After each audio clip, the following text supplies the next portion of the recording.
গল্প তুহিনের ফেসবুক প্রেম। তুহিন শহরের এক ছোট্ট পাড়ার মেধাবী কিন্তু অলস ছেলেটা। পড়াশোনার চেয়ে সে বেশি আগ্রহী ফেসবুক ঘাটাঘাটিতে।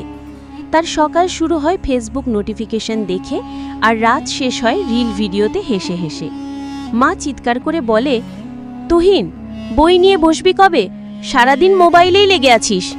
তুহিন বলে, মা, আমি কিন্তু সময় নষ্ট করছি না, ফেসবুক থেকেই অনেক কিছু শিখি।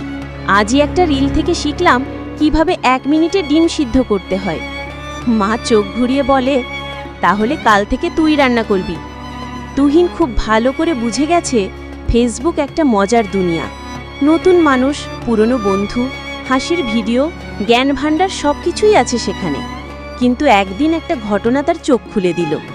স্কুলে একটা বিজ্ঞান প্রজেক্ট দিতে হবে, সবাই কাজ করছে দল বেঁধে। তুহিন, সে তখনও ফেসবুকে নতুন ফিল্টার খুঁজছে। প্রজেক্ট জমা দেওয়ার দিন সে খালি হাতে গিয়ে দাঁড়ালো। শিক্ষক বললেন, তুহিন, তোমার প্রজেক্ট কই? তুহিন মাথা নিচু করে বলল, স্যার, আমি ফেসবুকেই ব্যস্ত ছিলাম। ক্লাসে সবাই হেসে ফেলল। সেদিন থেকেই তুহিন বুঝল ফেসবুক ভালো, কিন্তু সব কিছু নয়।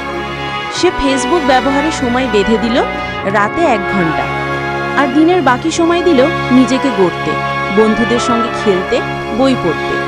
তুহিন এখনও ফেসবুক পছন্দ করে, কিন্তু এখন সে জানে বাস্তব জীবনের বন্ধুদের চেয়ে ভার্চুয়াল লাইকগুলো কম মূল্যবান।